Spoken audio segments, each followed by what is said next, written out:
Medresa Mehmet Fatih je počela sa radom 6. oktobra 2008. godine i tada se prvo zvono začulo u ovoj zgradi. Značajne donacije su uputili mnogi muslimani širom svijeta, od Islamske banke za razvoj Rabite do najznačajnijih sredstava koje su uložili braća Turci preko TIKE, državne organizacije za međunarodnu saradnju i razvoj. Eto, na samom početku želim da izrazim dobrodošlicu vama kao televiziji što ste došli da vidite, da zabilježite kamerom naš rad, a također želim i da poselamim sve Turke i u Turskoj i gdje god da se nalaze širom dunjaluka. Ono što je jako važno da se spomene jeste da zadnja medresa koja je prestala sa radom, ona je prestala prije tačno 100 godina nakon što će se otvoriti medresa Mehmet Fatih. 1912. godine je prestala zadnja medresa sa radom ovdje u Crnoj Gori i nakon 100 godina mi ćemo organizovati prvu akademiju maturanata ove medrese. Ono što je također važno spomena jeste da taj početak rada ovdje u medresi značajno je pomogla TIKA, Turska organizacija za međunarodnu saradnju i razvoj, i mi smo im na tome jako zahvalni. Posebno je bitan taj početak kada su nam bile potrebne ta značajna financijska sredstva da bi stali na noge koje nam odgovaraju, da bi to krenulo kako treba. Ona je izgrađena da izgrađuje mlade ljude. Ona je kapija znanja i plemenitog odgoja. I ovo nije obična vjerska škola, ovo je svojevrstan islamski centar gdje se sva dešavanja i u vjerskom i kulturnom životu muslimana ovdje u Crnoj Gori dešavaju uglavnom u ovoj zgradi, ili ljudi koji rade, koji su poštenici u medresi, sudjeluju u organizaciji vjerskog i kulturnog života. I još jedna specifičnost, kao i svaka medresa, ima svoj konvikt, svoj internat, i ovo nije škola, ja često imam običaj reći, koja se pohađa, već škola u kojoj se živi. I ovo je škola od puberteta pa do identiteta. Tako da pokušavamo da izgradimo te mlade ljude koji će sutra voljeti svijet, koji će voljeti ljude bez obzira na sve različitosti.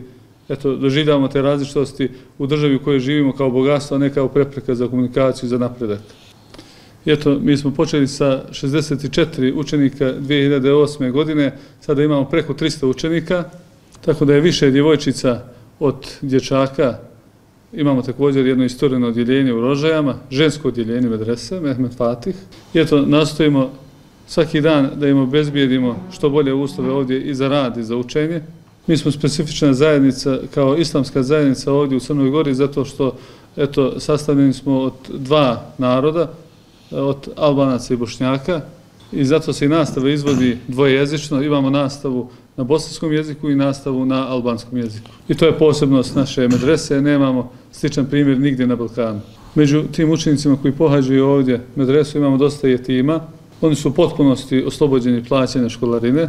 Osim toga, pomažemo im pored školarine i pored potreba ovdje za internat, za hranu, pomažemo im kroz humanitarne organizacije kao što je Zekat fondacija, od garderobe, od drugih potrebština koje su im potrebne za njih same i za njihove porodice.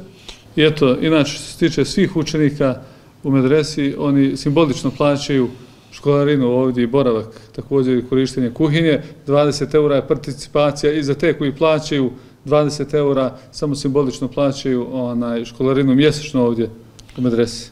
Mi smo preuzeli odgovornost na sebe da obezbeđujemo donacije da bi samo oni nesmetano boravili ovdje, da se ne bi izlagali trošku njihove porodice.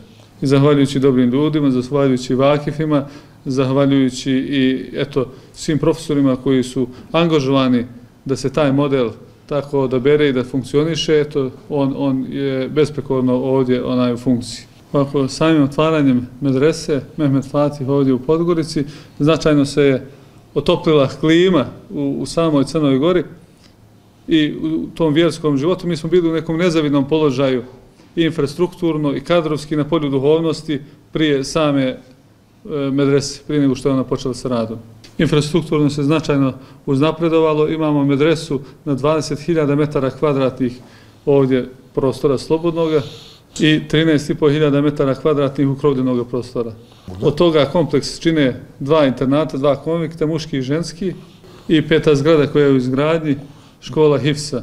Što se tiče infrastrukture, tu je značajan napredak ne samo u Podgorici, nego širom naše Crne Gore, od džamija, od drugih vjerskih objekata koji su sagrađeni, da bi te džamije mogle nesmetano da funkcionišu, a također i pored infrastrukture imamo značajan napredak i u samom obrazovanju mladih kadrova, imamo i značajan broj svršenika ove medrese na studijama u Istanbulu, u Ankari, Konji, i željno ih čekujemo da se vrate ovamo, da pojačaju i našu kadrovsku strukturu. Posebno nam je bitno da se vrate sa islamskih fakulteta iz Turske ili iz Bosne, jer to razumijevanje islama i tumačenje islama najviše odgovara muslimanima ovog podneblja. I na kraju duhovnost. Bili smo u tom nezavidnom položaju kad je u pitanju duhovnost, pokušavamo tu tradiciju koja je prekinuta 100 godina, da je nadoknadimo, da je nadomjestimo, da dopunimo sve to i da, inšala, nakon izgrađene ove infrastrukture, da je izgradimo i čovjeka. Nakon izgradnje ovih infrastrukturnih projekata, sad smo fokusirani na izgradnji insanijeta kod džemata. Škola medresa se zove Medresa Mehmed Fatih, također smo po Mehmedu Fatihu, tom velikom junaku, koji nam je donio islam na ove prostore, i nazvali radio naš islamske zajednice Radio Fatih, i on je nedavno dobio svoju frekvenciju. Sada, program, radijsku šemu smo sad ovih dana izrađujemo, tako da će ubrzo biti, i početak emitovanja tog programa našeg.